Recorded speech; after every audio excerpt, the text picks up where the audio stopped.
Since its inception in 1976, the term Mr. Irrelevant has always been widely celebrated by NFL fans.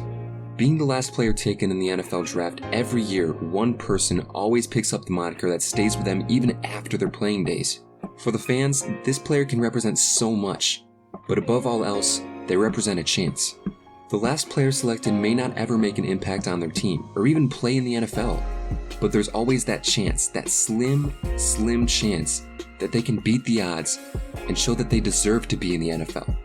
Mr. Irrelevant can take all sorts of forms and could be any position imaginable, and I want to look at that in particular. In every year of the NFL draft, there's always been a first player and a last player taken at every position. For every Kyler Murray, there's always a Trace McSorley. For every Sammy Watkins, there's a Jeremy Gallon, so on and so forth. So strap on in, because I'm about to take you into the world of Position Irrelevant. For this first episode, I took a look at the last quarterbacks drafted in every draft dating back to 1936, and when I was looking at the stats, I couldn't help but be pulled in by the three names I'll be talking about in this video. These three players beat their predetermined odds and found a bunch of success in a position where only 32 players start at any given moment. Before we get to these three players, I want to give an honorable mention to a guy named Bill Kenny, who was drafted in the 12th round of the 1978 draft by the Kansas City Chiefs. He did earn a Pro Bowl nod in 1983, but for the rest of his NFL career, he was a fringe starter at best. So to keep things simple, I left him off. Now, on to the first. So yeah, the guy that everyone loves and everyone knew would be on this list, the one and only Ryan Fitzpatrick. Drafted with the 250th pick in the 7th round of the 2005 NFL Draft, the Magic Man himself is one of only 6 players to still be active from that draft, and one of only 3 to currently be signed to a team, the others being Aaron Rodgers and Richie Incognito. After this season, the journeyman QB will have earned at least $82 million from 9 different NFL teams, and although he doesn't have the Pro Bowl selection that our friend Kenny does, he does have a couple of things that are arguably more impressive: longevity and consistency.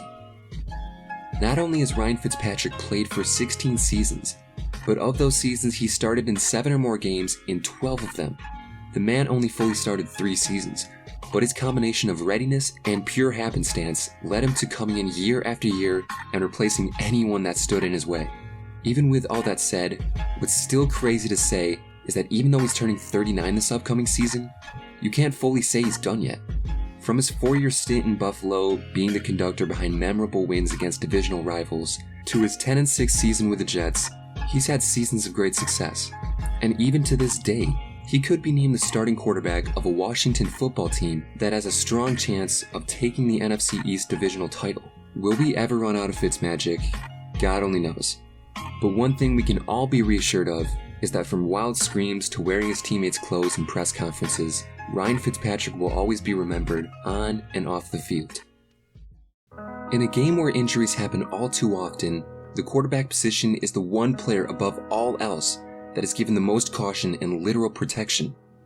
Even with that said, injuries do happen to quarterbacks. And for our second late round pick, injuries define more than his own career. After an up-and-down college career at Indiana University, Trent Green was selected with the 222nd pick in the 8th round of the 1993 NFL Draft. Green's first 4 years after being drafted in the NFL weren't actually in the NFL. He spent those years getting cut by multiple CFL teams before joining the then Redskins at age 27. His first year was less than stellar, but after relieving fellow late-round pick and infamously injured man Gus Burrow, the St. Louis Rams decided to take a chance on him to revive their offense in 1999. The move did end up making way for the greatest show on turf, but Trent Green ended up being on the wrong side of that story. Early in a preseason game against the San Diego Chargers, Green went down with a horrific torn ACL that sidelined him for the rest of the 1999 season. Without Green, the Rams were forced to lean on a little-known quarterback named Kurt Warner, and the rest is history. Green stayed with the team until 2000, but was traded in the offseason to Kansas City, where he was given a second chance. From day one, head coach Dick Vermeil gave Green the green light, which didn't seem to pan out at first. His first season as the Chiefs starter yielded a 6-10 record and 7 more interceptions than touchdowns. His next season saw improvement across the board. Then finally, in 2003, at the ripe age of 33, Trent Green finally had his breakout year. First and 10, 43, down the sideline for Tony Gonzalez. Interception touchdown. Now Green, he's going for the long one for Tennyson. He's got him at the 10, the 5, touchdown to Kansas City. The Chiefs went 13-3 while Green had the second most passing yards in the league and a 2-to-1 touchdown to interception ratio.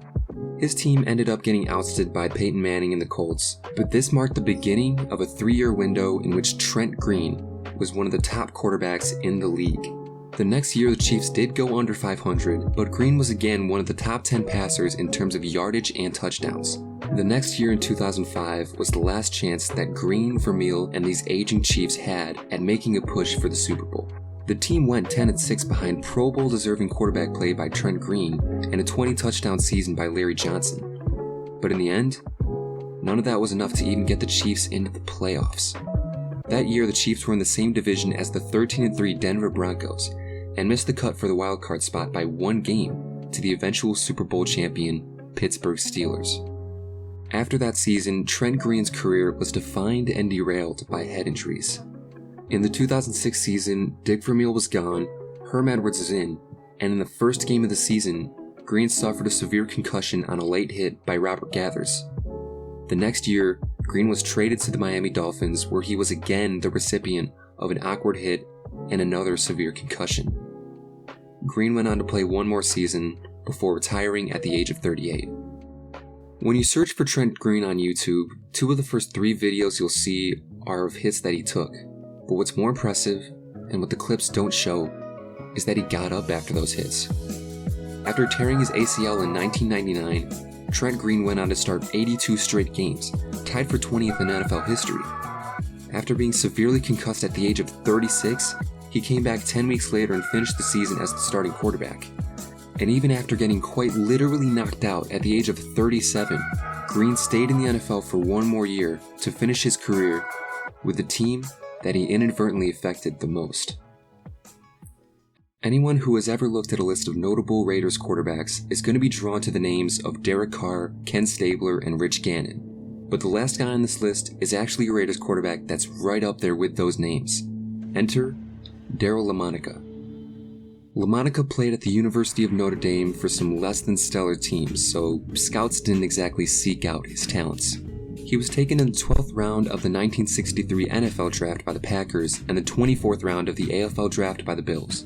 Lamonica decided to sign with the Bills as he thought he'd get more playing time in the upstart team, but that ended up being far from the truth.